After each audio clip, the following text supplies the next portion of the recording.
أعوذ بالله من الشيطان الرجيم بسم الله الرحمن الرحيم سورة الانعام آیت نمبر 147۔ فَإِن كَذَّبُوكَ فَقُل رَّبُّكُمْ ذُو رَحْمَةٍ وَاسِعَةٍ وَلَا يُرَدُّ بَأْسُهُ عَنِ الْقَوْمِ الْمُجْرِمِينَ۔ ترجمہ: پھر بھی اگر یہ کافر تمہیں جھٹلائیں تو کہہ دو کہ تمہارا پروردگار بڑی وسیع رحمت کا مالک ہے اور اس کے عذاب کو مجرموں سے ٹلایا نہیں جا سکتا۔ تفسیر: جھٹلانے والوں سے یہاں براہ راست تو یہودی مراد ہیں، کیونکہ وہ اس بات کا انکار کرتے تھے کہ مذکورہ چیزیں ان پر ان کی سرکشی کی وجہ سے حرام کی گئی تھیں۔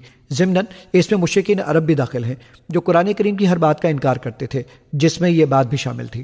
دونوں فریقوں سے یہ کہا جا رہا ہے کہ اگر ان کے قرآن کو جھٹلانے کے باوجود ان پر کوئی فوری عذاب نہیں آ رہا ہے بلکہ دنیا میں انہیں خوشحالی بھی میسر ہے، تو اس کی وجہ یہ نہیں ہے کہ اللہ تعالیٰ ان کے عمل سے خوش ہے۔ اس کے بجائے حقیقت یہ ہے کہ اس دنیا میں اللہ تعالیٰ کی رحمت اتنی وسیع ہے کہ وہ اپنے باغیوں کو بھی رزق دیتا ہے اور خوشحالی سے نوازتا ہے۔ البتہ یہ بات طے ہے کہ ان مجرموں کو ایک نہ ایک دن عذاب ضرور ہوگا جسے کوئی ٹلا نہیں سکتا۔ آیت نمبر 148۔ سَيَقُولُ الَّذِينَ أَشْرَكُوا لَوْ شَاءَ اللَّهُ مَا أَشْرَكْنَا وَلَا آبَاؤُنَا وَلَا حَرَّمْنَا مِن شَيْءٍ كَذَلِكَ كَذَّبَ الَّذِينَ مِن قَبْلِهِمْ حَتَّى ذَاقُوا بَأْسَنَا قُلْ هَلْ عِندَكُم مِّنْ عِلْمٍ فَتُخْرِجُوهُ لَنَا إِن تَتَّبِعُونَ إِلَّا الظَّنَّ وَإِنْ أَنْتُمْ إِلَّا تَخْرُصُونَ۔ ترجمہ: جن لوگوں نے شرک اپنایا ہوا ہے وہ یہ کہیں گے کہ اگر اللہ چاہتا تو نہ ہم شرک کرتے، نہ ہمارے باپ دادا، اور نہ ہم کسی بھی چیز کو حرام قرار دیتے۔ ان سے پہلے کے لوگوں نے بھی اسی طرح رسولوں کو جھٹلایا تھا، یہاں تک کہ انہوں نے ہمارے عذاب کا مزہ چکھ لیا۔ تم ان سے کہو کہ کیا تمہارے پاس کوئی علم ہے جو ہمارے سامنے نکال کر پیش کر سکو؟ تم تو جس چیز کے پیچھے چل رہے ہو وہ گمان کے سوا کچھ نہیں، اور تمہارا کام اس کے سوا کچھ نہیں کہ وہمی اندازے لگاتے رہو۔ تفسیر: یہ پھر وہی بیہودہ دلیل ہے جس کا جواب بار بار دیا جا چکا ہے، یعنی یہ کہ اگر اللہ کو شرک ناگوار ہے تو وہ ہمیں شرک پر قدرت ہی کیوں دیتا ہے؟ جواب بار بار دیا گیا ہے کہ اگر اللہ تعالیٰ ساری دنیا کو اپنی قدرت کے ذریعے زبردستی ایمان پر مجبور کر دے تو پھر امتحان ہی کیا ہوا؟ دنیا تو اسی امتحان کے لیے پیدا کی گئی ہے کہ کون شخص اپنی سمجھ اور اپنے اختیار سے وہ صحیح راستہ اختیار کرتا ہے جو اللہ تعالیٰ نے ہر انسان کی فطرت میں بھی رکھ دیا ہے اور جس کی طرف رہنمائی کے لیے اتنے سارے پیغمبر بھیجے ہیں۔ آیت نمبر 149۔ قُلْ فَلِلَّهِ الْحُجَّةُ الْبَالِغَةُ فَلَوْ شَاءَ لَهَدَاكُمْ أَجْمَعِينَ۔ ترجمہ: اے پیغمبر ان سے کہو کہ ایسی دلیل تو اللہ ہی کی ہے جو دلوں تک پہنچنے والی ہو، چنانچہ اگر وہ چاہتا تو تم سب کو زبردستی ہدایت پر لے آتا۔ تفسیر: یعنی تم تو فرضی دلائل پیش کر رہے ہو، لیکن اللہ تعالیٰ نے پیغمبروں کو بھیج کر اپنی حجت پوری کر دی ہے اور ان کے بیان کیے ہوئے دلائل دلوں میں اترنے والے ہیں۔ ان کی تصدیق اس حقیقت سے بھی کر دی ہے کہ جن لوگوں نے انہیں جھٹلایا وہ اللہ تعالیٰ کے عذاب کے شکار ہوئے، لہٰذا یہ بات تو صحیح ہے کہ اگر اللہ تعالیٰ چاہتا تو سب کو زبردستی ہدایت پر لے آتا، لیکن اس سے تمہاری یہ ذمہ داری ختم نہیں ہوتی۔ تم اپنے اختیار سے پیغمبروں کے ناقابل انکار دلائل کو قبول کر کے ایمان لاؤ۔ آیت نمبر 150۔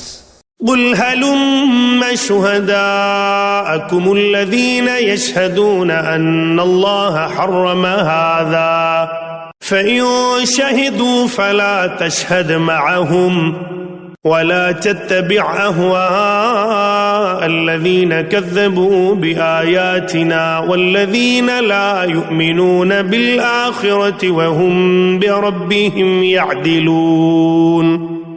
ترجمہ: ان سے کہو کہ اپنے وہ گواہ ذرا سامنے تو لاؤ جو یہ گواہی دیں کہ اللہ نے ان چیزوں کو حرام قرار دیا ہے، پھر اگر یہ خود گواہی دے بھی دیں تو تم ان کے ساتھ گواہی میں شریک نہ ہونا، اور ان لوگوں کی خواہشات کے پیچھے نہ چلنا جنہوں نے ہماری آیتوں کو جھٹلایا ہے، جو آخرت پر ایمان نہیں رکھتے اور جو دوسروں کو خدائی میں اپنے پروردگار کے برابر مانتے ہیں۔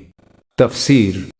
تو تم ان کے ساتھ شہادت نہ دینا، یعنی اگر وہ شہادت کی ذمہ داری کو سمجھتے ہیں اور جانتے ہیں کہ شہادت اسی بات کی دینی چاہیے جس کا آدمی کو علم ہو، تو وہ کبھی یہ شہادت دینے کی جرت نہ کریں گے کہ کھانے پینے پر یہ قیود جو ان کے ہاں رسم کے طور پر رائج ہیں اور یہ پابندیاں کہ فلاں چیز کو فلاں نہ کھائے اور فلاں چیز کو فلاں کا ہاتھ نہ لگے، یہ سب خدا کی مقرر کردہ ہیں۔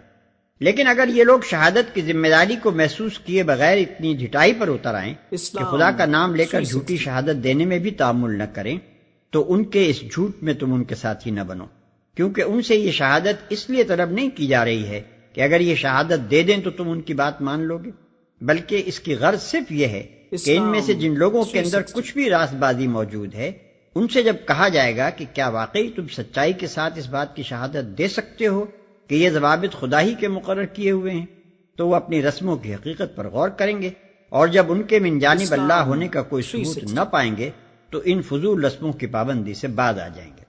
آیت نمبر 151۔ قل تعالوا اتل ما حرم ربكم عليكم الا تشركوا به شيئا وبالوالدين احسانا ولا تقتلوا اولادكم من املاق نحن نرزقكم واياهم ولا تقربوا الفواحش ما ظهر منها وما بطن ولا تقتلوا النفس التي حرم الله إلا بالحق ذلكم وصاكم به لعلكم تعقلون۔